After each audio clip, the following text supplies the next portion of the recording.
Hello and welcome to the Bestseller Experiment, where we continue to discover what makes a bestseller and inspire you to start, finish and publish your book. I'm Mark DeVoe.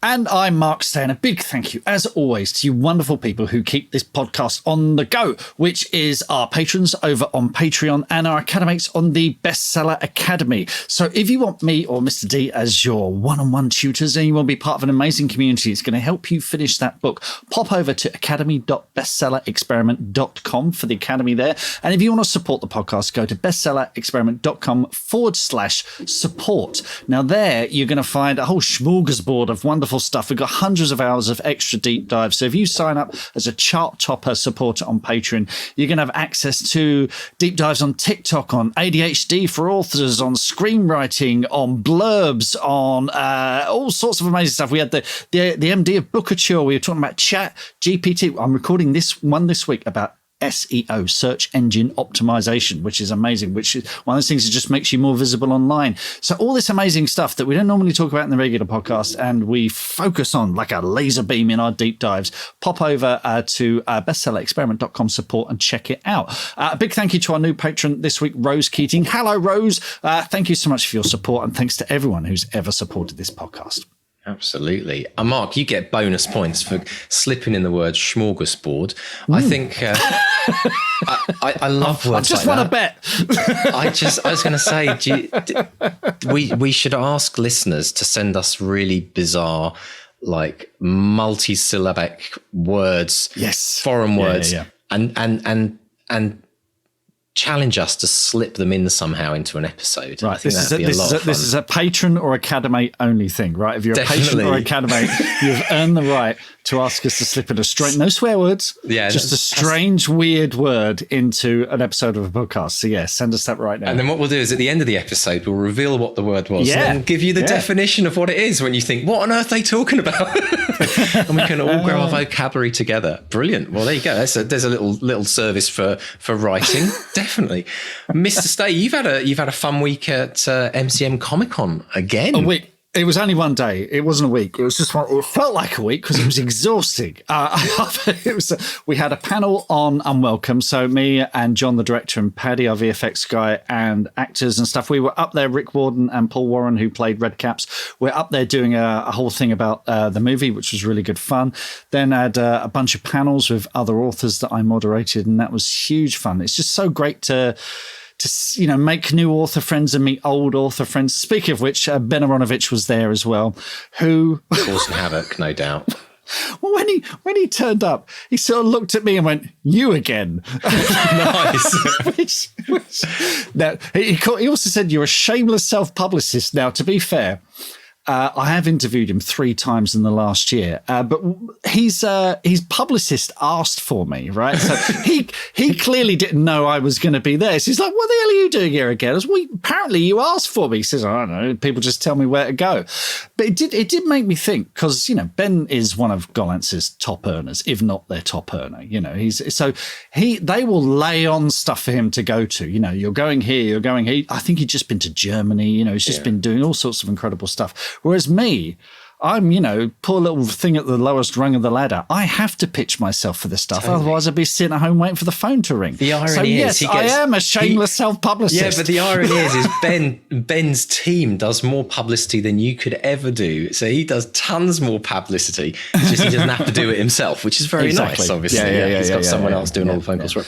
Well, I think it's brilliant, though. I think it's absolutely brilliant. I think every author that wants to really kind of, you have to be a publicist for yourself when you're trying to get a book deal, really. So you've got to get into that mindset of getting past that point of like, oh, I'm not very good at kind of talking about my book at one level, or I'm not very good at like pushing myself as an author at another level. There's so many areas that everyone has to break through. And it is a challenge.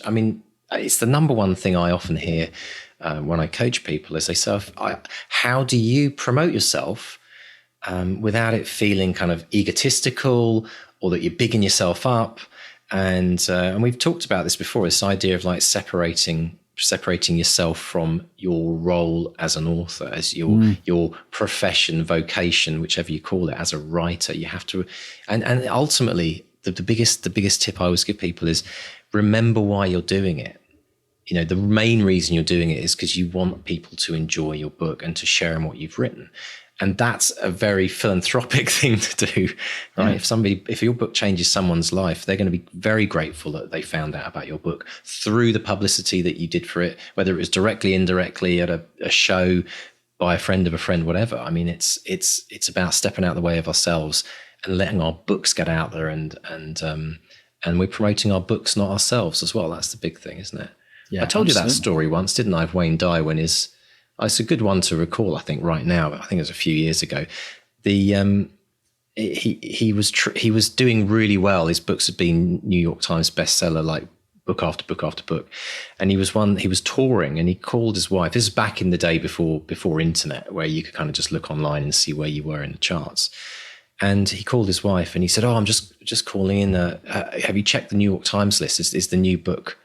It's a new book on the list. Like, where is it? Where is it?" And she said, "Oh, I've got some bad news, Wayne. You know." He said, "You see, where am I? Where am I on the bestseller list?" He said, "I've got some bad news. You're not on the bestseller list." And he went, "What?" He said, "You're not on the bestseller list." He said, "What do you?" But the publisher said it was going to be the biggest selling book of, in this entire decade. She said, "You're not on the list. Your book's on the list, but you're not on the list." And it was a lovely moment, but it, that's a really important reminder to us all that it's about your book. If we can make it about the book and not about ourselves, then that helps us focus on the book that we're promoting. We're not promoting. I mean, ultimately, we're promoting our author brand and everything we are about an author. Secondary. But if we focus on pushing the book, then I think that helps people that maybe are a bit concerned about making that big step out. I mean, I don't know. I was out there sort of pitching myself as well, because I need work, people. I need work. Yeah, well, I mean, but that's the thing, is the books, that's the whole thing, isn't it? The books bring you opportunities. That's what they always say. It's not just about selling the book to make income. It's the opportunities that speaking engagement. So we were just talking about one of our academy members who speaks on cruises, and we're like, "Oh, that's a gig I want to get into." Gig, right? I mean, so there's lots and lots of opportunities there, but brilliant stuff. Talking of opportunities, we were approached by a very famous presenter, radio personality who's written a book. Yes, well, this is yes, lots of books. This is James Naughtie, who I think is a bit of a national treasure here in the UK. He's a special correspondent for BBC News. He's a reporter from all around the world. But for me, he presented the Today programme on BBC Radio 4 for 21 years. And this was while I was a rep. So while I was driving around the country as a sales rep, I'd put on Radio 4 in the morning. So you'd have the Today programme, which is how you got the news of what was going on during the day. And James Naughtie had one of those trusted voices that you listen to. So I've been listening to him, out on the road on the M25 in all weathers kind of thing, So it was wonderful to speak to him for this interview. But as well as writing nonfiction, he's also the author of the Will Flemyng thrillers, the latest of which, The Spy Across the Water, is set in 1985, and it takes us from Washington to Ireland to the Highlands of Scotland, and it's a proper page-turning thriller. So we discuss writing around real events in history, tips for writing spies and journalists and politicians, and what to do with characters that just wander in. Now, quick note with this one. James couldn't get his camera to work on Zoom. So it was weird for me because I couldn't see him, but I could hear his voice. It was like Radio 4 was talking back to me. So if you're watching this on YouTube, there's no moving image of James, just so you know that. We put up a little photo of him. So just to let you know why that is. Fantastic. So let's dive in and listen to Mark chatting with the legend that is James Naughtie. James Naughtie, welcome to the Bestseller Experiment. How are you today, sir? I'm very well, Mark, and it's an absolute delight to talk to you and the writers and others who might be eavesdropping on us. Well, it's a genuine pleasure to speak to you. I can't tell you, your voice has accompanied me on many long early morning car journeys, so it's a delight to speak to you. Rather than make you feel Well, let's start by talking about your latest political thriller, The Spy Across the Water, which is the third in the Will Flemyng series. And this is set in the mid-'80s. You got the backdrop of the Troubles in Northern Ireland. You got the Gordievsky KGB double agent affair. And then our hero, Will Flemyng, is ambassador in Washington. Tell us more. That's a very good introduction, Mark. Thank you. It is set in 85. And one of the lovely things about setting a story like this then is that you don't have to worry about email trails or mobile phones or anything like that. So it is, in that sense, old-fashioned. But it's also, I think, very contemporary because it's about how someone deals with political crises. Here's a guy, Flemyng, who was trained as a MI6 intelligence officer and did that during the 60s, apparently successfully, so I'm told, and had a brief spell in government. He went into politics for reasons which are beyond me. But anyway, he did, because it was a good plot for a story. And he's now ended up as ambassador in Washington, but he finds himself inexorably drawn back to the old game because of really twin political crises that confront him. One in particular, which involves, and I won't go into too much detail, but it involves the rekindling of an old friendship, in many ways the most professionally fulfilling and personally very deep friendship that he's had in the course of his professional life. And it brings along, as these things always do for people like him, a sense of danger, a sense of obligation, not just to his government and all that represents, but apart from the duty of office, of public service, if you like, obligation to friends and family and people who are going to be hurt or possibly even might lose their lives as a consequence of this. And I think what the book really is about in the end is the solitary life of someone who's a very public figure. He's a good ambassador. He's cool. He's smooth. He can handle a reception very well. He's good at his job. He can write a telegram with the best of them. And all these things, it seems easy, although it isn't. But he does it very well. But at heart, he is a man alone. I mean, he says at one point in the book to his sidekick, who's running the MI6 station in the Washington embassy, the thing about solitary men is that they get comfort by being alone together. And in that sense, it's a timeless story. It's about a man, really, but I hope it's a decent plot as well. Well, he's a fascinating figure because you have described him, I believe in one of the books, as the cat who walks alone. Where did he first come from? What was that? What was the first spark that brought him to life? I'd been a journalist all my life in newspapers for 15 years or so, and then at the BBC. And so the whole business of representing public life in news stories has been my life. And frankly, to fiction isn't a big one. When you produce a story on the BBC, it is true. That's our job. At least as the old journalist saying goes, it was true when I wrote it. We're in the business of telling things as we think they are. It's quite fun to make them up. And it came to me in a slightly backwards way. I first worked at Westminster in the mid to late 70s, which was a pretty chaotic and difficult time. It was the end of one era and the beginning of the next, the Thatcher era from 1979. And I thought it would be fun to write a kind of Westminster novel, a thriller with no great pretensions to being a piece of literary fiction. And then I conceived the idea of having somebody who had been trained as a spy but fallen into politics. There's a crisis at the heart of government, and he's asked to sort it out because that's the kind of thing he's supposed to be able to do. And he rather enjoys it. And the crisis, which unfolds over 5 or 6 days, reveals to him is that the most enormous events, bloody, difficult, tragic in many ways, can happen. And nobody out there, beyond the walls of Westminster, has the faintest idea that it's happened at all.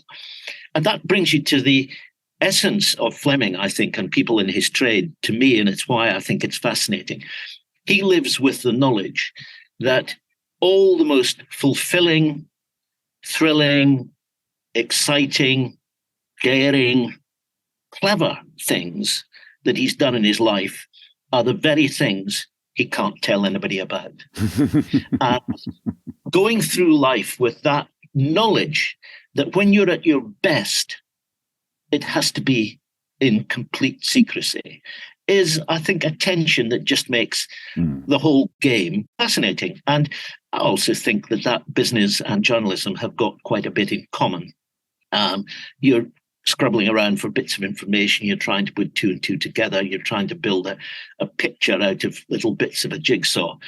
And so I think the minds of people who are in that game are a bit like the minds of decent journalists. I hope so anyway. So that was the attraction. Brilliant stuff. I'd like to ask about the period as well, and the timeline for the whole series, because as I understand it, and forgive me if I get this wrong, so Madness of July, which was the first book, I believe was set in the mid-70s, and Paris Spring takes 68, and now we're back to 85. So what's the thinking in the hopping back and forth in the timeline? This is an embarrassing question, because I wrote the second one in time in the series was the first to be written.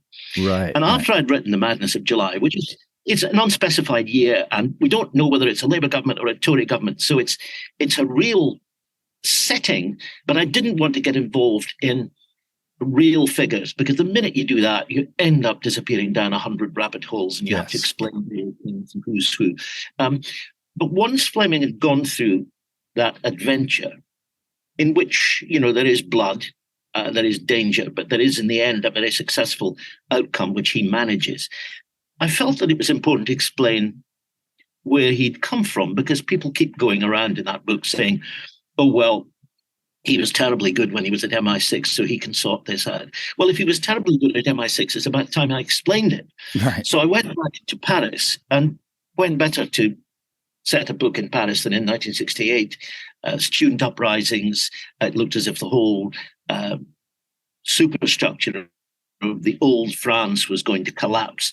And it was, height of the Vietnam War. It was a time of, youth culture, student rebellion, and so on. Fleming's in the middle of it in the British Embassy in Paris, and he ends up in the midst of an extremely complex and, in the end, satisfying for him Cold War spy story. So that sort of explains his background. And then we leap forward to 1985. And I thought, well, I don't want to do another one with him in government, because he's frustrated about government. So for some reason, which nobody has enlightened me about, he's plucked out of it and made ambassador to Washington. He was a junior foreign office minister in the 70s. And he's there for some reason. And two problems confront him. One, you alluded to this, Oleg Gordievsky, our most famous, at least as far as we know, our most successful spy inside the Soviet Union, was flirting with exposure, really, and was involved in extremely delicate negotiations with the Irish government about what became known as the Anglo-Irish Agreement of 1985, which was the first time the Irish government in Dublin was involved in affairs in the north. And it was really the first step along the road that led to the Good Friday Agreement nearly 15 years later, or 13 years later. And it so happened I knew Washington very well. I mean, still do, but I knew it for the first time really in the 80s. And so it was natural to set it in a place that I knew, because to me, and I'm sure people listening to this will agree, if you're writing this kind of story, which, frankly is a thriller, adventure story, however you want to put it, really that sense of place is essential if you're going to create any tension that makes any sense. So I always want to write in a setting that I know, Westminster, Paris in 1968. I wasn't there in 68. I was too young, but I know Paris very well. Washington, I know very well. So I was at home there. And of course, Flemyng himself comes from Scotland. He's got a family lair, rather grander than any family lair I had in Perthshire, but I know the territory very well. And so he goes back there for solace and refreshment and indeed inspiration. So it's easy to write about that. To me, it's a natural urge to talk about places I know and what effect they can have on you. So that's really how the structure of the thing came about. Writers often say that characters come upon them surprisingly or stealthily. Somebody wanders on with a walk-on part in a book, and the author thinks, oh, where did you come from? I rather like you. And the next thing you know, there's a book about them. With Flemyng, I found him a fascinating character, and I wanted to, I know this sounds terribly twee, I wanted to find out more about him. Therefore, I had to make it up. Yes, oddly, that very thing happened to me this morning with a character, and I just realised I probably added about 30,000 words to my next book. But that's part of the fun of being a novelist. Now, and also the jumbling up of the timeline. I think you're in pretty good company there. I'm pretty sure Tom Clancy did the same thing with the Jack Ryan novels. He hopped back and forth all the time, so I think that's fine. I don't think that worries me. I always say, if someone says, Mark, at a book event, at a book festival or a signing, which one should I read first? And I will say, well, in a way it is a series, but it's not a series that depends on either reading them in a particular order or having read one in order to enjoy the next. And reads the Spy Across the Water, they might want to go back, find out a little bit more about this guy in one of the 2 previous books, which are both in paperback, of course, and the paperback of this one will be out in November. Fantastic. Now, one thing you talked about, you've said it, the novels start in the 60s and the 70s and 80s. There's no email, paper trails, that sort of thing, which does make the life of a thriller writer a little easier because there isn't that convenience of technology. But also you have set these in the era of John le Carré. You've called your hero Flemyng, Ian Fleming. Was there any kind of trepidation about setting the books in this time and in that territory? There certainly wasn't at the time. And I've thought about this a lot since. I suppose that deep in the back of my mind, there must have been, a Bond click that went off when I was hunting around for a name that wasn't weird, not too stagey a name. You know yourself how difficult it is to get that right, because if it sounds too odd, it's just, when it's right, I think. I'm not talking as a particularly experienced fiction writer, but that has been my experience. And so it came, and I gave him a Y in his name rather than an I, just to give it a slight handle, recognizable on the page. There was absolutely no conscious sense of an homage to Fleming at all. Naturally, I read all the Bond books. I was a teenager in the 60s. What else did you do? Well, all sorts of things. But anyway, that as well. And as far as le Carré is concerned, I did an event the other day with Charles Cumming, among others, and I'm a great admirer of Charles's books. And he made the point that if you look at, broadly speaking, the spy genre, there are 2 sort of distinct approaches. One is absolutely rumbustious street chases, tension from the first paragraph to the last, action, action, action. The other is much more interior about the character. Now, there's obviously a huge amount of overlap somewhere in the middle, but those are the 2 sort of wings, I suppose, of the whole business. And I'm kind of nearer that character wing than the action wing, although I hope there's enough action in this to keep people going. And there's, a little bit of breathlessness, I hope, and certainly tension. But I'm more interested in Fleming as somebody wrestling with the question of what the right thing to do is. Not simply the right thing to do from the point of view all the rest of it, but the right thing for himself, for his family, who have suffered as a consequence of his role, and he's terribly conscious of that. It's not giving anything away because it's in the first 2 paragraphs, in saying that the beginning of the book springs out of a family tragedy, which he then has to try to investigate. So everything with him is very personal. It has to be. And I think with people in that position, it's about action. Yes, it's about being clever. Yes, it's about making that leap, cutting the Gordian knot, all these things. Of course, it's about that. But in the end, it's about finding some kind of satisfaction and balance inside yourself. And that is the thing that fascinates me more. But I read endlessly, thrillers, spy stories of all kinds. I just love it, whether it's Ed McBain in the 87th Precinct in New York, which is one of my absolute best way of spending a night, almost. James Lee Burke, but also old classic thriller writers in this country, going back to Dayton and so on. So I'm very eclectic in what I read and enjoy. And of course, it's shaming if you pick up one of these books and you look, why can't I write a paragraph like that? But we all have that experience. We do. Look, I mean, James Lee Burke, I used to sell his books. I worked for his publisher. The man is a poet. To compare yourself to him, he's an absolute genius. I regard myself as an evangelist going around telling people who don't know about this man. Yeah. And I remember once standing in a bookshop when there was a decent bookshop at Heathrow. This must be about 25 years ago. And I was going to America and I was climbing along the shelves because, as you will know, you can't go on a plane with fewer than 3 books in case one doesn't work and you need a lot of stuff, Anyway, and I felt a hand on my shoulder, and it was a man who taught me American literature at university a quarter of a century before. And I hadn't seen him since. And I was terribly fond of him. And, he had done a lot for me and turning me on to various things that had become lifelong obsessions. And how are you and all the rest? And he said, what are you doing? And I said, well, I'm buying a book. And he said, have you heard of James Lee Burke? And I said, no. And he said, well, I think you would enjoy him. And I said, why? And he said, the immortal line, he's a cross between Raymond Chandler and William Faulkner. And I thought, oh, that's good enough for me. And I went and found 2 paperbacks, New Orleans ones, on the shelf, and took them. And I never looked back at him.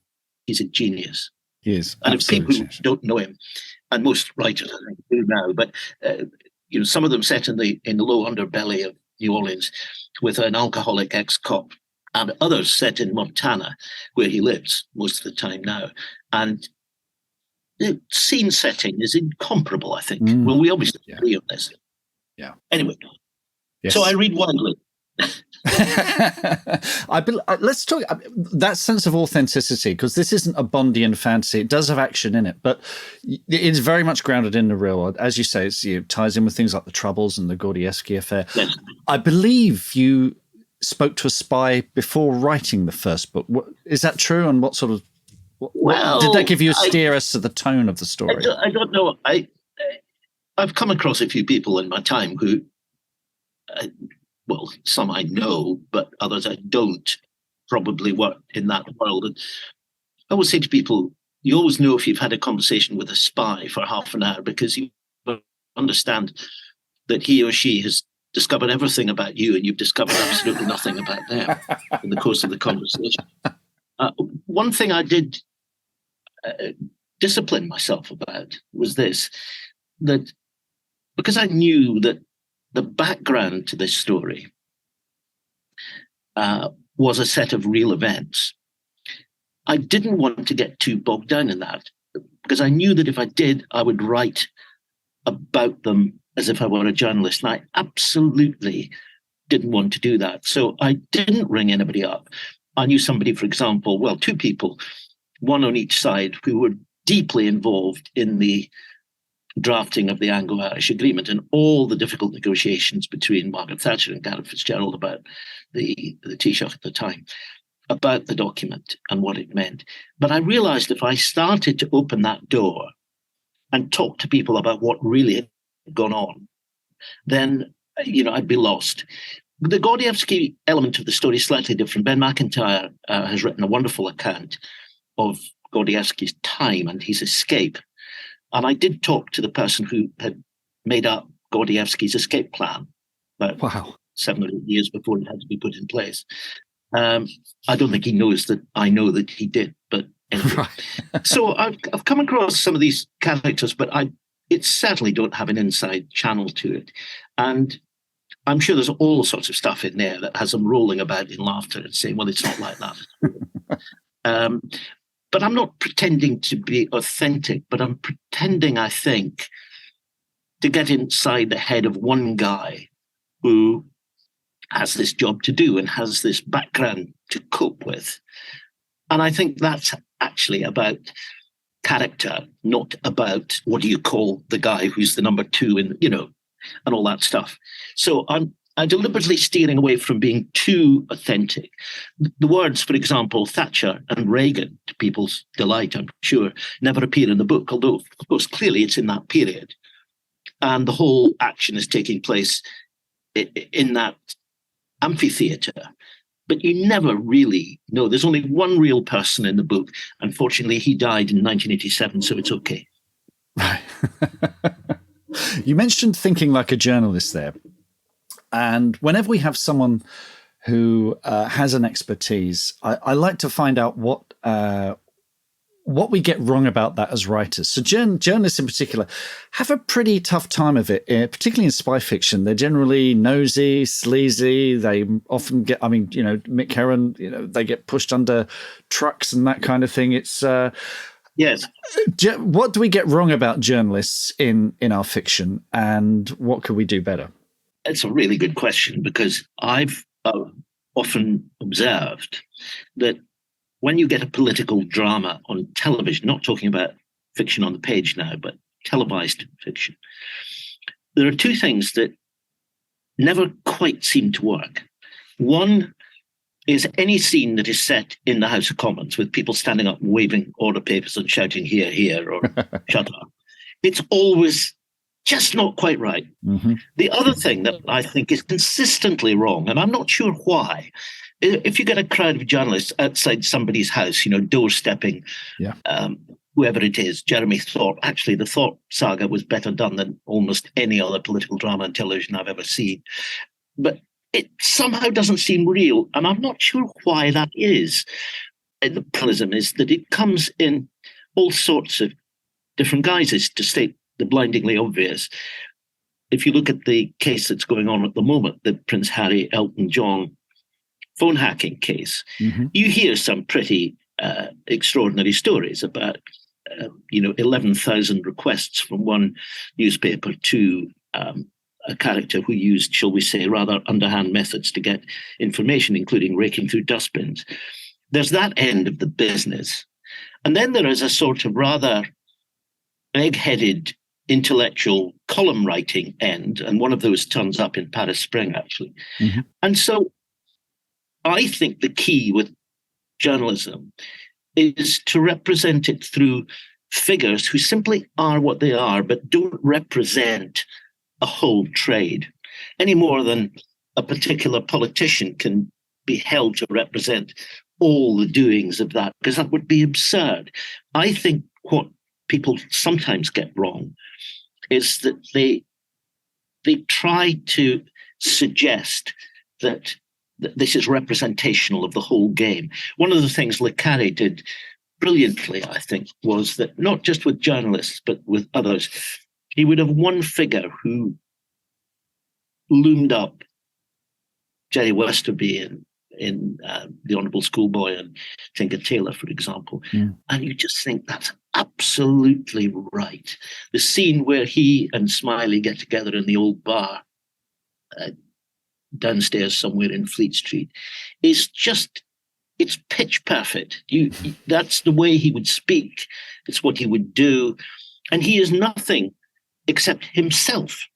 But the self is presented absolutely perfectly and realistically. The danger comes when you try to represent the whole breed.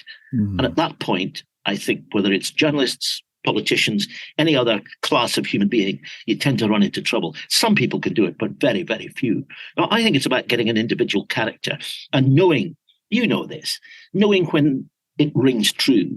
Mm. Is it authentic? Is that what they would say? And I think if you're happy with that in your own head, that's really all you can do, and hope that other people agree with you. Excellent answer. Thank you, James. Also, now we've established you love books, 3 books on a flight. That's, is it true that you use the lockdown to organise your books, including by numbering the shelves? Actually, it is. Tell us more about that. It's a good story, which I'm very happy to. Our son, a few years ago, probably the beginning of lockdown, announced that he got a Christmas present, which was nice. And then he said, it's an app, a free app. I thought, well, that's very kind of you, but that's not a very exotic Christmas present. But anyway, he said, no, there's something that comes with it. So he gave us this app, which is called Libib, Libib. And it is an app which will organize your books. You scan the ISBN number of the book, and it'll find it in its database and give you the author, the date, all the stuff you need. If it's too old to have an ISBN number, you can put it in by hand. Right. It will then organize them by author, by date, by genre. And all you need to do, and this is the trick, is organize your books on the shelves, and then it will have the place you can find them on the app. And the present that Andrew gave us actually was somebody to come and spend about 3 days doing the organization. That was the present. But my goodness, because we've got a heck of a lot of books in Edinburgh and a heck of a lot of books in London. Right. And knowing where you can find it is just brilliant. And because it goes all haywire every now and again, and you have to sort of redo it. But it's brilliant. I mean, if you've got, most people listening to this will have thousands of books, and there'll be piles, lying around and all the rest of it. If you get that app, I tell you, it's the beginning of the end of all your troubles. It's wonderful. And going through your old books like that, because it's, we moved house about 6 years ago, and you end up packing everything into boxes and then getting it out. And if you're like me, as you're taking out of the boxes, those books will take you back to who you were when you read them, and they can inspire as well. Were there any books as you were filing them away that inspired you?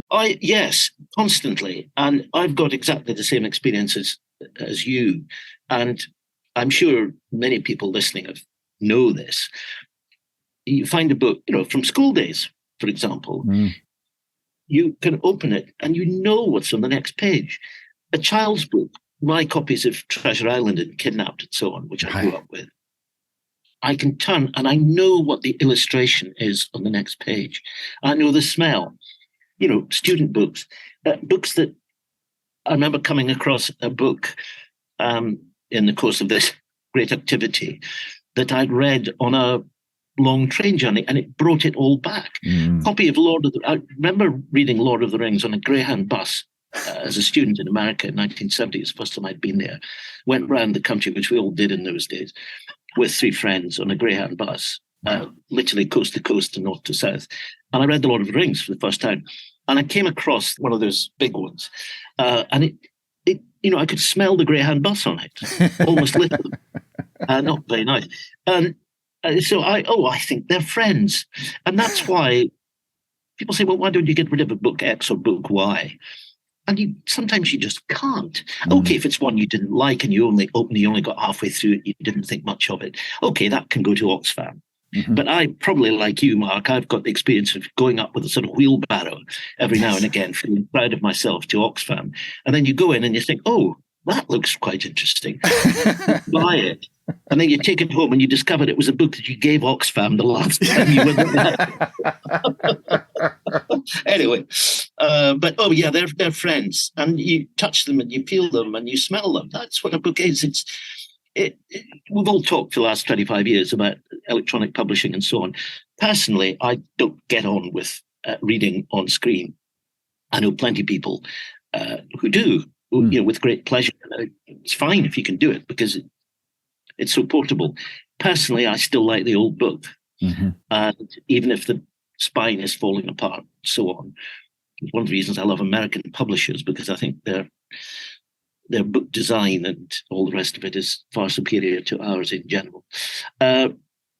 But the physical presence of a book that you can touch and is with you and in your pocket or in your bag, I think is a joy, really. And I can't understand people who don't feel that.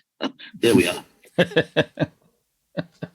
That's wonderful. Thank you, Jen. What's coming next? Are we going to have more adventures from Will Flemyng, or is there something else on the horizon? Great. I can exclusively announce, it's hardly exclusive, but no. But Head of Zeus, my publisher, a wonderful bunch, which is now part of Bloomsbury. When the paperback comes out in November, the plan is that in the back there will be the first chapter of the next one. Ooh. Now, you'll realize that this depends on something, namely that it has been written. But I've got a feeling for the next one. All I will say is, if you're dealing with somebody like Flemyng, who was around Europe in the 60s, worked in Paris, and we know that he had escapades before that. He was in politics, he's been in Washington. Sooner or later, don't we? So, Berlin, here we come. Excellent.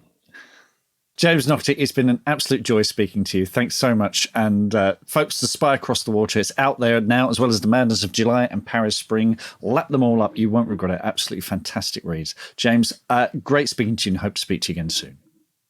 Mark, I've really enjoyed that. And one of the things I enjoyed doing with the book was recording the audio myself, which is such fun. It does remind you that there are paragraphs that you might have cast in a different way had you been aware. So anybody who doesn't fancy wading through it can also get the audio and paperback in November. It's been an absolute joy talking to you. Thanks, Mark. What are your writing dreams? Finishing that book, quitting the day job, becoming a best-selling author? Well, over 4 years, we've studied the advice of over 300 best-selling authors who've collectively sold over 500 million books. And we are excited to announce the Bestseller Academy. If you're ready to take your writing to the next level with accountability, craft, and coaching, your bestseller dreams are now only a click away. To find out more and apply, visit bestsellerexperiment.com/academy. That's bestsellerexperiment.com/academy. Oh, it's really strange, isn't it? Hearing the voice of someone you've heard on the radio for so many years and then hearing them on the podcast talking about a book they've written. It really messes with your senses, isn't it? Absolutely brilliant. I mean, it's a real treat. It's so lovely. I mean, we've seen this, haven't we? We've been here many times before. Journalists turned authors. I mean, big one that comes to mind, Michael Connolly. I mean, the 2 interviews we've done with him, we've gone back in his whole world as a journalist, but as a broadcasting journalist, that's a whole and the things that James has done, such as like correspondence, so many different areas as well. Such a great stamping ground for like building up knowledge, so many rich stories and real life experiences that he can draw from. That must just be a well of knowledge that he can have there for all his books. Absolutely. There's one quote that he said there, which is, we're in the business of telling things as we think they are. And I think there he was referring to journalism, but I think that applies completely to being a novelist as well. It's especially now in the age of AI, where if you want to write something that's kind of, and, you know, this stuff will sell, this stuff will do well, stuff that's just, you know, the formulaic romance, formulaic crime novel, formulaic science fiction or whatever, you know, that's AI is going to figure that out soon.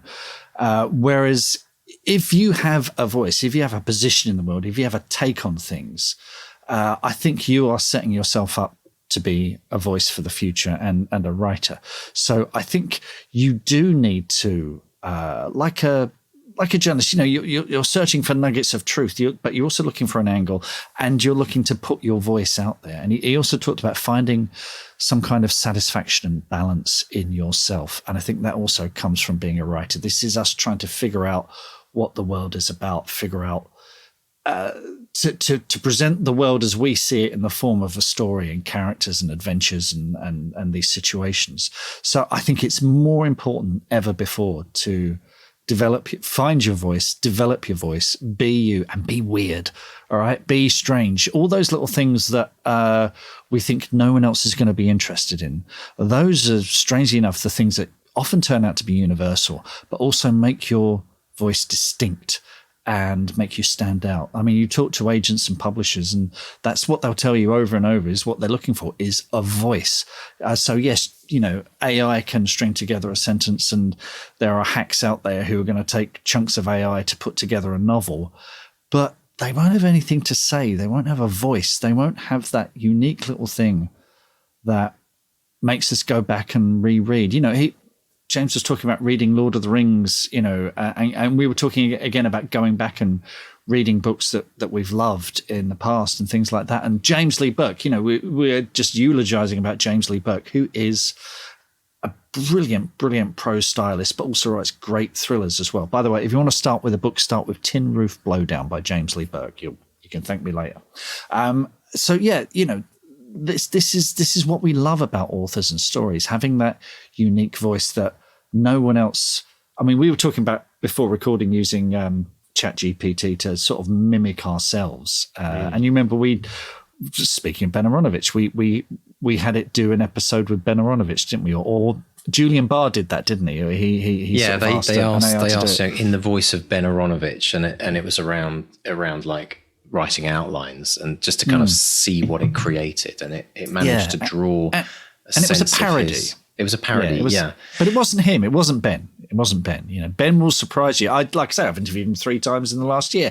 Every time he came up with something new, every time he surprised me. I also think there's something really important that you've touched on there, Mark, as well, about everyone worrying about AI and AI replacing authors.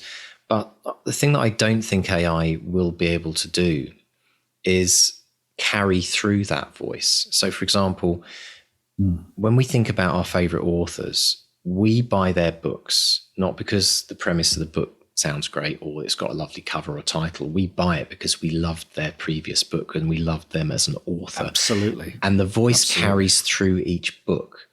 Now, I suspect with AI, if you generate a book eventually, which is, and I know they've done tests and it's not there yet in terms of like making it as good as, some of the best-selling books that we know and love. But I don't know if AI will be able to carry through the consistency of the voice, which is the thing that we have to remember as authors. And this is one of the most important things people can ever remember. You can write a book that's been written, the genre of which has been written 1 million times and the plot structure has been written 1 million times. But the thing that's always unique is how you tell the story, and that comes down to your voice. And that's the one thing that we all have that differentiates ourselves from every other author. And when we talk about who are your favorite authors, that's an easier question to answer because we've collected all our favorite authors over our lifetime. And it really comes, we don't when an author dies, we don't say, oh, there'll never be another Lord of the Rings. We focus on the fact it's the author who died and there won't be another Tolkien book, right? And that's the point. It's the human story and the human journey that we're all going through. And I do wonder how AI can replicate a voice. I mean, it'll be, can AI do a series? Who knows? I mean, I don't know. I mean, I'm sure if once the books go into public domain and the Tolkien estate, is no longer with us, I'm sure someone out there will. I mean, publishers do it to Tolkien anyway. They will find some scrap on half-written manuscript and say, look, this is the new Tolkien that we found, and someone's come in and filled in the gaps. Yes, and the person they come in to fill in the gaps, they might replace that with AI. It happens to all this is why Terry Pratchett asked that all his hard drives be crushed by a steamroller, so there'd be no chance of any old. Although that said, there's a couple of Terry books coming out later in the year, and you have to wonder, where's that coming from? Is that steamroller driver who's like seen a little opportunity with his USB thumb drive? I mean, we talk about spy novels and stuff like that. When I worked at Orion, we published Robert Ludlum, and we got other authors to write in the style of Robert Ludlum. So we've had humans doing it. In fact, he'd been dead like 10 years, and we still got people ringing up saying, is he available for events?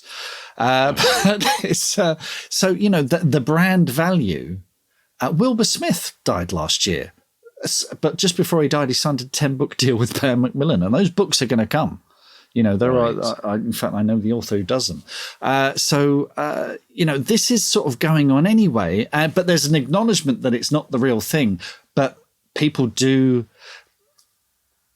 like the comfort of that familiar brand. And that's the thing we should be worried about. Because the other thing is publishers, the last 10 years have been pretty crap at developing new brands. They haven't been great they've been relying on those big names and getting other authors to sort of mimic them. So that's probably what we should be worried about. But in terms of it replacing us, I'm not worried about that at all. I wonder if there's going to be, counter to what I said earlier, I wonder if in the future there's going to be the ability for an author to license their voice like same way an actor's licensing their image and their voice, literally their voice, that Arnold Schwarzenegger will be like making Terminator films in like 2300, whatever it'll be. And it'd be interesting to see if it does get to a point where there's actually a longer term revenue stream beyond, for your estate, beyond your death, where if you're a successful author, AI can continue to create your future books. But that will totally happen. But you see, here's the thing: if you've then got all the written work that you've ever written, and including all the unpublished stuff that we all have on our hard drive, you feed that into AI as part of the modeling, of what it can then generate. But down the rabbit hole. I mean, and then you bring in someone like me to sort of tidy it up, and they get paid pennies to do it. That's right, absolutely. Let's talk about this idea as well. James, I had this lovely vision of James's library in his house. He talks about that. In fact, houses, libraries, aplenty, and it made me realise. Ian also said something which I felt rang very true with me, is that he just loves books, and he still hasn't really shifted to the electronic medium. And I do feel the same. And it's interesting because it's not quite gone to where music has gone with this, where you're kind of like a vinyl aficionado and there's a small section of vinyl for you in the store. I still think there's a large number of people that just love books. And I think books have more of a longevity, a physical longevity than the way we've seen music digitally disappear, not digitally, but physically disappear in many ways. But, this question of the importance of surrounding ourselves with books for inspiration. Like we talked many times about how when we walk into a library or a beautiful bookshop, it's like it's an experience, isn't it? It's something you feel. You don't get that when you pick your Kindle off the shelf, even though you might have exactly the same books on your Kindle.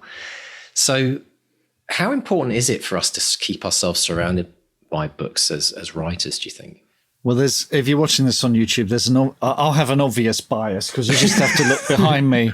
That's just one minor section of the library. That's not a Zoom backdrop, is it? No, it's not. That's a real bookshelf. And the top shelf is all Terry Pratchett. So, and that's deliberate. That's to inspire me on days when it's not working to think, and I've got Robert Rankin over there, and I've got, what we've got? We've got Hitchhikers. So we've got Douglas Adams over there. There's something, Mark, to be said for...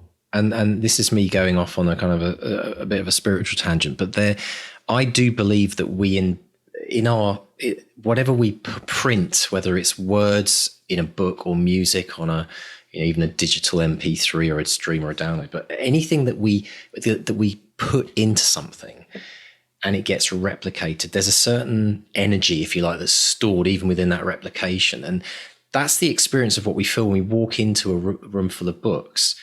It's all of the time and effort and thought and blood, sweat and tears that have gone into writing that book that we kind of somehow, on a totally subconscious level, we pick up on it. Like there's some kind of energy that travels, a bit like, I always use the example of Jurassic Park and the mosquito that's trapped in the piece of amber.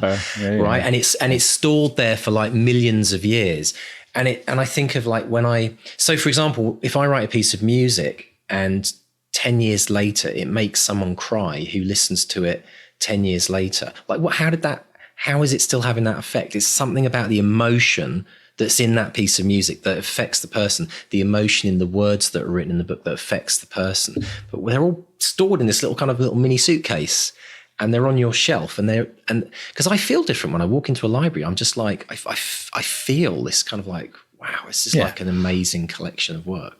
I mean, we all need that thing in our life. I'm not a religious person, but make no mistake, that thing behind me is a shrine. That's totally. A shrine. Yeah, exactly. I mean, I took time to arrange them in a particular order, and I've got trinkets around there as well, little tokens, icons, false idols. In fact, there is that gold thing is the idol from the beginning of Raiders of the Lost Ark. So we've got all these little trinkets that if I were to drop dead tomorrow and a stranger was to walk in here, they'd know exactly the kind of nerd that I am, They go, are they walking and go, oh, right. But it tells a 50-year-old man who does Lego, right, yeah, okay. No, but it tells them something about, and it also, like, it's, if someone said, so what are your influences, Mark? You'd just say, here's a photo of my bookshelf, right? I mean, you wouldn't even need to say it. Yeah. So there's something about There's something about the physical nature of books, which I think is really important. Absolutely. And it is filling a gap. I mean, you talked earlier about vinyl. Vinyl, 180 gram vinyl. I get some of that. I've got a record deck just here, just out of shot. The sound isn't better than lossless digital. It isn't. Anyone who tells you that is talking complete codswallop. Vinyl is about ritual. Okay, you have to turn on all these devices. You have to balance things and make sure they're right, and then you slip the holy item out of the sleeve, and then you place it on the platter. And is a little ritual that we go through in order to achieve a little bit of magic, which is that crackle that you get on vinyl. That's what that's about. So all these things, these physical objects are important. This is not to diss ebooks, because I know people who can't hold physical ebooks, physical books, hardcovers are too heavy, the print is too small, the print is too faint, or whatever. Ebooks and the convenience of them is amazing. Going away and just being able to pack one absolutely. It's brilliant. Not to diss ebooks, but there is something about the physical, absolutely, the physical object. Like same with streaming and cinema. I remember going to see The Empire Strikes Back at the Odeon Leicester Square with my dad, because it was a day, it was an event, it was a ritual. We went to a church of cinema. My dad opened we were on the balcony, opened a bag of popcorn and spilt it on the people below. That's your communion. Exactly. I remember all of those things because whereas I've watched countless films on streaming, but I hardly remember them. They don't leave a footprint in the same way because I was just sat on my couch watching them. Whereas books that I've taken on holiday with me. I mean, I will always remember finding a copy of The Omen by David Seltzer when I was like 11 years old in a secondhand, it's like 10p in a secondhand English language bookshop in Spain, and reading that, and that being one of the first horror books I ever read. And I think I've still got it somewhere, so little tokens, little physical things, they are so important. Yeah. They also mark a time in your life. Like you said, if you found that book. Absolutely. If you found that book, it would bring you back to that bookshop on holiday in Spain. And the experience you had of reading it, the places you read that when you were on. I always remember reading a Stephen King book on the front lawn of my grandparents' villa in Spain when I was 14, and I went over by myself to stay with them for a week. And it just for some reason, I don't have a photo of it. I don't know where that image comes from, but it's burnt in my memory. Absolutely. It's just as James said, it's like the Lord of the Rings, that he could still smell the Greyhound bus on it, which is so true. Yeah. But by the way, listening back, I don't think we mentioned the name of the app that he was using, and it's called Libib. Yeah, Libib. Libib. I might have to try that. Excellent stuff. I might check it out. Yeah. Brilliant, folks. Well, listen, if you'd like to deep dive with us today in the extended edition of this podcast, we're going to talk about what writers get wrong about professions. So we're going to deep dive not just into journalism, but the typical things that you need to avoid when you have a character maybe that isn't in a career or profession that you're used to. And we're also going to have a big dive with Mr. Stay on how to build a character. So if you ever wanted to kind of and they say character is the most important thing in your novel, like the strength of your character, how to build a character. So we're going to have a real big deep dive on that. So if that's of interest to you, then please pop along to bestsellerexperiment.com/support and sign up to support the show as a patron. Or if you're in the Academy, you get all this lovely stuff on the Bestseller Academy app that we have, which is something very secretive and exciting. If you're part of the app, you get access to all kinds of brilliant information on the go. So we'll see you on the other side. Welcome to the extended edition of the podcast, and we're going to dive straight in by talking about this really common thing that we see, Mark, isn't it, about writers getting things wrong, or the stereotypes that people use for professions. Now, journalism is one. We had an even broader category, didn't we, in Back to Reality, because we were writing a book with a female protagonist, two blokes trying to work out. And, and we did, before we even started writing the book, I remember we had a very specific conversation with somebody about, we asked them the question, we said, what are the things that guys always completely write incorrectly about women? What are dead giveaways? But I think this is a very important thing to do whether you're writing about a different gender, or more likely writing a different profession. Like if you're writing about, a spy in the case of James, or a policeman or woman, or somebody in government. If you've not had that experience, you do really need to kind of find someone who becomes your kind of go-to to check that you haven't fallen into some of those classic incorrect stereotypes. Yeah, and that's the first question I always ask is, what do people get wrong about your profession? And that their eyes always light up whenever I ask that, because they're like, oh, finally someone. And they're the kind of people who will watch a TV program or read a book and be, oh, that would never happen, kind of thing. Give you a running commentary. I did it with bell ringing in The Crowfolk because I know that Claire gets severely vexed when she sees bell ringing done badly on TV and in books and what have you. So that's always the first question to ask. But I think the most important thing of all, which James touched upon here, which is you don't write them to represent a whole trade. You have to make them individuals. And that goes, again, for writing outside of your gender, for writing outside of your sexuality. If you start thinking, oh, they've got to represent everyone, they've got to be generic, what are you going to end up with? A generic character. Yeah. Think of people say to me, because I get people seem to think that I can write good female characters.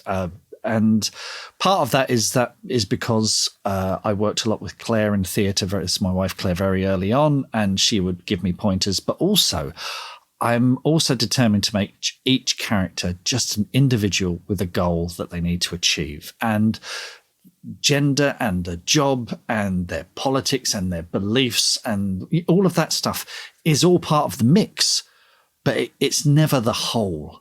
You're made up of all these little ingredients, and that's what makes you an individual person, and gives them an individual voice. So don't try and think of them as just, oh, I'm going to write a politician. Well, politicians are either saints or they're corrupt. So we'll go for either one of those. How about something that's a bit of both? How about something that's, that feels real? And that's the kind of thing that people respond to, that kind of truth. Yeah, I think it's very important. I think it's also important to try to find, you did some great ones with Back to Reality, find people who actually work in those professions that you're writing about. And just, even if you just, as you did, I remember you invited out there was one lady that worked in a Guy's Hospital. Hospital. Guy's Hospital. Guy's Hospital, because we had a scene in the book about a hospital Coma. scene that was which was very funny, but we wanted to make sure that we got that right. And then the bus driver as well, looking at the kind of, making sure, and that's a real kind of, going to that level of detail, because that's not common knowledge. And actually knowing what it really is like to drive a double-decker bus, you can also pick up some great additions for the character in maybe a story that person tells you about, that they experience. You think, oh, that was absolutely absolute gold dust. And it's then told by someone who was the expert in it. So it's so authentic. Absolutely. And if you do get these little details right, the other thing that happens is it crops up on little groups and on Facebook. So I know The Crowfolk keeps cropping up in little bell ringing groups on Facebook. Oh, does it? That's interesting. Someone's done bell ringing right. Wow. Yeah. Which in itself even things like that can lead people to then buy the book. And if there's a link to something they're interested in, then it's, it's fascinating. So do take the time, reach out and find someone who's an expert in the field that you're writing in. And if you can, try to early on go and be with them. I remember Karen in our academy, Karen Story. She went and spent the day on a sheep farm. Yes, right. Because one of her books was all about the most amazing plot, if I remember rightly. But she went and she actually got hands dirty, got stuck in. And it's like the time I had to dispatch one of our chickens. I took it to. The Cluck Stops Here was the name of the avatar. Oh no! Isn't that brilliant?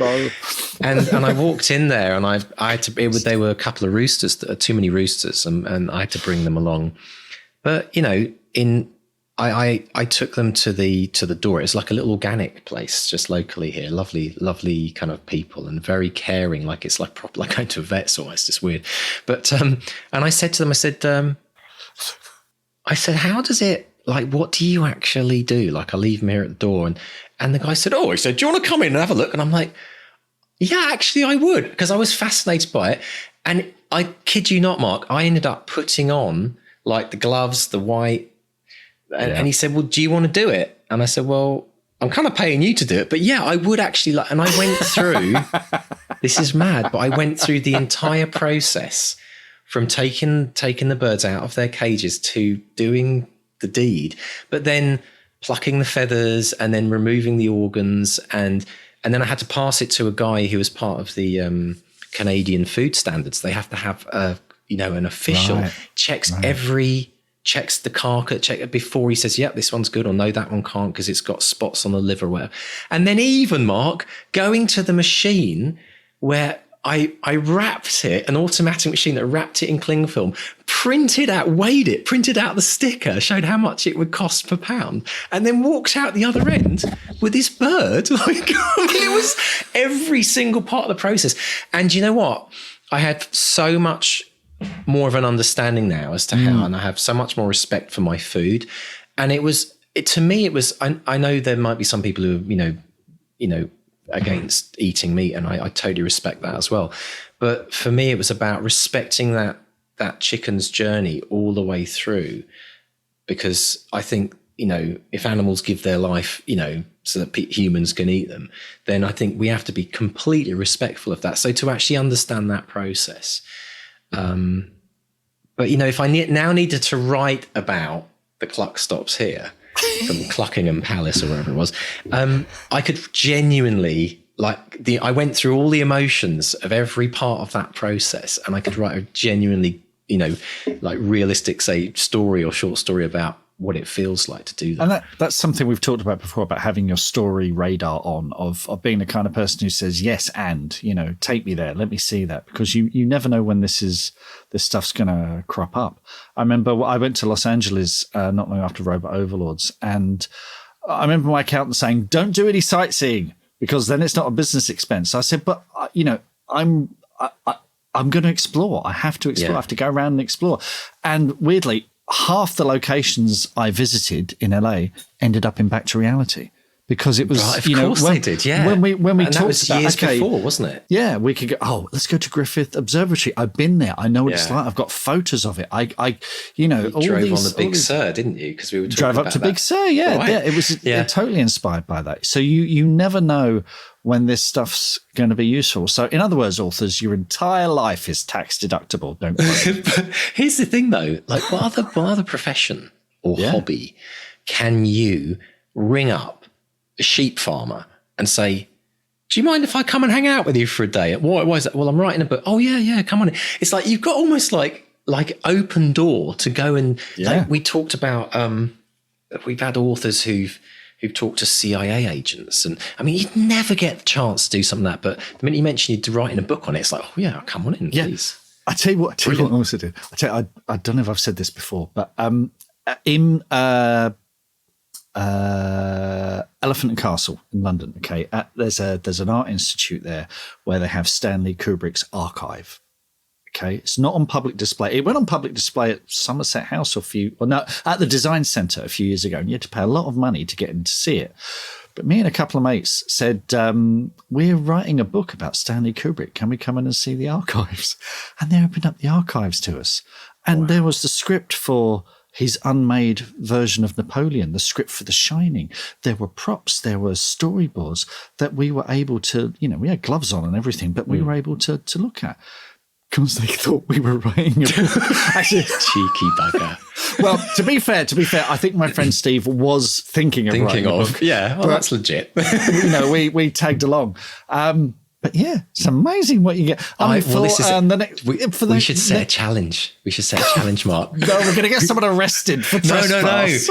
No, but we should set, but like as a way of encouraging people to actually go and do this, like legitimately for the book that they're thinking of writing or are writing. Like, if it's something, because can you imagine some of the things that are going to come up? Because obviously people have got great imaginations. There's all kinds of weird and wonderful things they're writing about. It was when I went to this exhibition at the Design Centre, and everyone's crowding, and it's all behind glass. And I'm going, I've seen this. I was holding I had a that personal script. tour. I did. It was so Well, how many weird. things are there that never become public exhibitions that you get to actually, we'll set that challenge. I think when we come back into the regular, we'll put that out there. But if you're listening to this now and thinking, actually, you know what? Maybe you're lacking a bit of inspiration around your character. That could be the thing that reignites everything. You go and visit someone, you might get, oh my gosh, I've got so many ideas now. Completely. So for the fourth Woodville book, The Holly King, one of the characters is the village postie, and I know what modern post people are like. I didn't really know much about a 1940s postman and little things like how many deliveries a day and stuff like that. So I went to the Postal Museum in London. And they had all these old magazines that were for, and it was all men then until the war came along, then women took over. But it was all for postmen. And what was amazing were all things like the adverts. There were adverts for the kind of shoes and the kind of bicycles and things, all the ailments that they had. But also there were all these adverts saying, train to be a civil servant. Little things like that. Little bits of life betterment. This was very, very often postmen came from a working class background, but would sort of ease themselves into the middle classes and wanted to be better people. And all these little things, I thought, that's my character. That's it. It's all there, And it was amazing. But it's also fascinating as well. It's like doing this kind of like deep dive. It's a bit like where method actor goes and spends time with person. I think doing that kind of level of deep dive, it's part of the experience of writing a book. It's interesting. You grow as an individual because you learn something about an era or a person or a profession that you've never had the opportunity to deep dive into, and that's the spice of life for me. It's like a day well lived when you've gone and you've kind of like you've experienced something new and then you're able to then portray that in words. I think it's brilliant. So very much recommending people do that, and let us know of any anything that's inspired you to go and do, or anything that comes from listening to this, because it'd be great to kind of relay those stories back to inspire other people to do it as well. So now, Mark, let's talk about how to build a character. Characters are so essential, and we can never study this enough in terms of the craft of character building. But you've got some thoughts around this, haven't you? Yeah, I mean, it's a nice sort of segue. We're talking about the specifics of very specific characters there, but I just want to talk more generally about how to build a character. Because, James Naughtie was talking about characters that wander in and just come fully formed, which does happen and is really nice, but that's a gift that comes along quite rarely. Very often we're building characters from the ground up. So I just want to run through some sort of tips and things that I found helpful when it comes to building characters. And the first big principle is that story is character and character is story. What do we mean by that? Well, we tell stories about people, and those stories are about change. It's a story where a character overcomes challenges to become a changed person. Those are the satisfying stories. Those are the ones where we come away out, having closed the book or out of the movie house or, whatever, and we go, that was great. I really enjoyed that.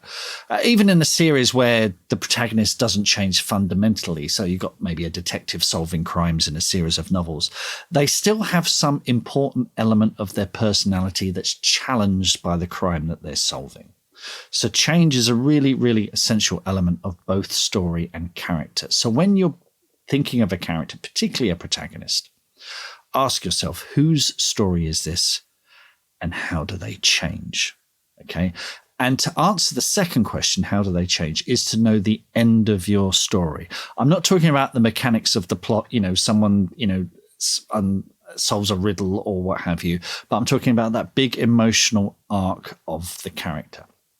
So here's a little case study for you. So, for example, in Finding Nemo, okay, which I know it's an animated movie, it's not a novel, but I still think it's one of the great examples of the last 20 odd years of Pixar, just perfect storytelling. So Finding Nemo, the father, Marlin, he starts the film living in fear of what will happen to his son, Nemo, because obviously he lost all his family, he lost his wife, and he's just got this one boy, this precious little boy with his fin that doesn't quite work.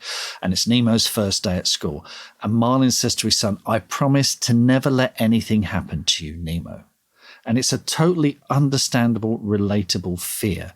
And when Nemo goes missing, we're just as terrified for his safety as Marlin is. So the audience is there. The audience is with this character. It's called Finding Nemo, but it's Marlin's story. And it's about how Marlin changes. And we relate to Marlin because there's a tragedy at the beginning. And we understand that he wants to protect his son. So we're there with him. But as he goes on this journey of change, Marlin's cautious approach to finding his son hampers his search. He's too cautious to do the daring thing, you know? It's when he meets Dory, this kind of, bonkers fish. It's only through witnessing and experiencing her fearlessness that Marlin realizes that the risk is worth the reward. And this is not only the key to rescuing his son, but to becoming a better parent. And so from the moment Nemo is captured, every story beat of Finding Nemo challenges Marlin's assertion that caution is the best policy.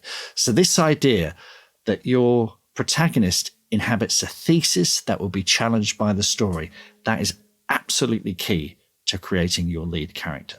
And if you haven't watched Finding Nemo, drop everything right now. It's on Disney+. Go and watch it, take notes. It is just a masterclass. So think about the idea for your story. What is the main theme, and how can your protagonist personify that theme and then chronicle how they change? That for me is the big key to one, creating a character, and two, telling a story. And try and think of their fatal flaw as well. It's going to help make your protagonist. For the best stories, your protagonist is the worst person possible to take on this challenge. That's why the hero of so many fantasy novels is a callow youth, why romance novels start with a kind of shy wallflower, why whodunits have a ramshackle detective who's on the edge, and why legal thrillers usually start an inexperienced lawyer. There's something in their character that makes them completely wrong for the job, their fatal flaw, and this is the thing they must overcome to win the day. Also, when you're building characters, and this is particularly helpful when you've got your supporting cast of characters as well, when you want to bring someone into the story and they're kind of, you've only got a short while to establish them, just test them. Think about how they would react to various moral dilemmas. So if they're on the way to a wedding in their best clothes and they witness a child falling into a river, do they strip off before jumping in, or do they jump in fully clothed, or do they pretend they didn't see anything and keep walking? Though, think about how how would they react if they were pushed into the river by someone else, or if they dropped their phone, down a drain. If they found a wallet full of money in the street, would they hand it in? Another classic one is the trolley problem. And if you've watched The Good Place, the TV series, they talk about that great dilemma. Do you allow 5 strangers to die to save someone you love, or do you allow someone you love to die in order to save 5 strangers? Give your characters dilemmas, then make a little note about what you've learned about them, and then apply it to your story. So that's tip of the iceberg stuff. It's the sort of thing we talk about in the Academy all the time. But yeah, those are things to think about when creating a character. Absolutely brilliant. And that really is building that foundational level for your character. Make that really solid, and then you've got an amazing platform to build them in the story. And I think, if there's one thing that you can really hone your skills on, it's that study of character and what makes character amazing. What are your favorite characters? Why do you love them so much? And so much of what you just said there, Mark, is it's gold dust, absolute gold dust for people. So brilliant stuff, folks. Well, thank you very much for joining us for the deep dive, the extended edition of the podcast. We very, very much appreciate everything that you are showing up here to learn and to further your craft, and also supporting us in this journey as well. So thanks very much, folks. We'll speak to you really soon.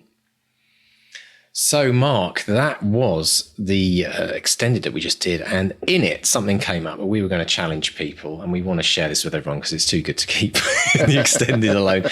So here's the challenge, folks. If you're researching a book, or you've got a certain character that you're working on, or there's something you want to go see and experience, go and ask somebody who has the experience and go and spend a day with them. And we want to challenge you to do some of the bizarrest and weirdest and funniest days out as an author, because you can do that. We were saying in the extended how, as an author, if you tell someone you're writing a book, the door usually swings open. Opens doors. Right. Really So, does, and we were talking about one of our Academy members who's spent a day on a sheep farm. Mark, you were talking about how you got to see Stanley Kubrick's kind of like archives, in a private tour. So we were putting this challenge out to everyone. This is one of the beautiful, fun things about being an author is you get to go and talk to people, experience things that you otherwise wouldn't be able to. And we want you to tell us about what you've done so we can have some fun with it.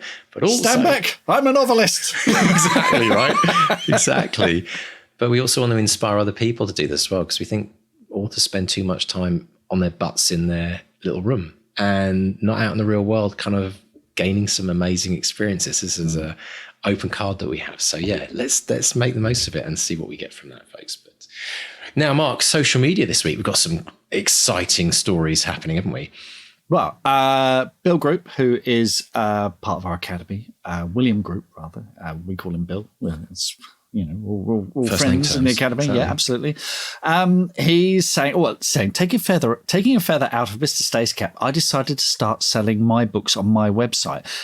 After hours of setup and reset up, not to mention reset up, it is finally up and running. Readers can get signed copies of either paperback or hardcover and even some memorable quotes on T-shirts. All I need now is readers. Well, look, I love Bill's books. They're really, really good fun. I'm going to put a link in the show notes so you can check it out. It's wjgroupjunior.com, and he's got a shop there. And it is important. I was inspired by Queeve McDonald, who has opened his own store on his website. And I've been, every week I'm selling books and packing them and sending them off to people and signing them and stuff like that. And it's not just about the money. It's about building that relationship with your readers. I think it's so important now. I set up my web guy set up a WooCommerce store, and there's Shopify and people like that. It cost a couple of $100 to do, but it paid for itself in the first week, and it's just it's ace, and I love it. But so William, congrats, really enjoyed it. And I love it. You were inspired by Queeve, Bill's inspired by you. Who's going to be inspired by Bill? I love this. Yeah. So if you're going to set up your own store and you've got some experiences of some great things that have happened, then share it with us. Let's talk about it on the podcast. Absolutely. Talking about inspiration, we've got a lovely tweet from Charlie, who is at Love Charlemagne on Twitter. And she says, I'm new to your podcast, but absolutely loved this sesh with Scarlett. This is Scarlett Braid, episode last week. She said, it was so positive and inspiring. I could relate to everything you discussed and feel motivated to continue writing my first novel with confidence. You guys are pure joy to listen to. Thank you. And she got into a conversation with Scarlett on Twitter, and she says, thank you so much. I want to inspire and help others and share my experiences. Always wanted to write a book as a kid, but didn't have anything to say, and now I do. Congrats on your book, Scarlett, and best wishes for the next one. Isn't that lovely? Oh. Guests inspiring listeners who are writing books, and this is brilliant. So thanks so much for that, Charlie. Really, really appreciate it. Fantastic, really appreciate Charlie. Yeah, and actually there's something else to celebrate, Mark, which you might not even be on your list, because you might deem it a self-promotion, but it isn't. Unwelcome was nominated. We haven't mentioned this yet, have we? No, we haven't, have we? No. Nominated for Best Thriller. Yeah. In the National Film Awards. Yeah. Film in the Awards. UK. Yeah. Absolutely, mate. Thank you. I had no idea. I mean, I don't think we'll win, but it's nice to be nominated. The nomination is phenomenal. And I was looking through some of the other categories and there's serious films on that list. This is not some kind of indie kind of only, let's give everyone a little bit of promote. This is a proper award. So congratulations, Mark. You must be absolutely thrilled. Yeah, it came out the blue. It came completely out the blue. It's just one of these things that, so we'll see. It's kind of out of my hands, but like I said, I don't think we'll win, but it's a nice little feather in the cap. It's nice to even have a cap. Exactly. Yeah. Brilliant stuff. Excellent. Sorry, I interrupted you. Are there any more wins to share? Well, this is a weird kind of win because this has turned into, now older listeners might be familiar with the Four Yorkshiremen sketch, which Monty Python did, but actually predates Monty Python, where people are sort of bragging about how poor they were when they were young. We've got a thing going on over in the BXP group over on Facebook, which started by Mark Hood. He said, "Is this a record? I received a form rejection this morning to a submission I made in December 2021." And he says, since I self-published the book in question 3 months ago, it's probably just as well it was a no. And so everyone's coming out the woodwork. So Karen's story, she had one from 9th of December 2021, which beats Mark by about a week. Robin Sarti talks about one that she submitted in March 2019, which was later rejected in October 2021. So it's 2 years, 6 months, 25 days. And everyone's pitching in. This is actually more common than anyone is actually admitting to. The fact that you are getting rejections years after the fact, after the book's been published elsewhere. So you were lucky. I was rejected 4 years after submission. So it's if anyone's got anything you can beat that, let us know. I was rejected 4 months before I even thought of the idea of the book I was going to write. I've days. But I think it's brilliant. I think it's a reminder to revel in the rejections, because they are rites of passages. It means you're out there trying. Absolutely. It just suddenly made me think. I bet you in the history of writing, a best-selling author, I'm thinking like J.K. Rowling level, like Stephen King level, have received rejections for their first novel 5 years after it was actually published and became a multi-million bestseller. Made into a movie, yeah. after the theme park was opened. After the theme park, yeah. Please. If you are an author, any author who's had massive success with your book and then got a rejection letter for something you sent years ago, please send us the letter. We want to publish it on the website and have some fun with it, because I think we also need to remember that rejections are also just people's opinions. And, better off that they let us know early on, hopefully, that they're not interested, so we can get on and find the people that do want to publish our books. Absolutely. Brilliant stuff. Love it. Brilliant. Well, Mark, if people want to contact us on social media, it's easy peasy, lemon squeezy. Just pop over to Facebook, look up Bestseller Experiment. On Twitter and Instagram, we are at BestsellerXP.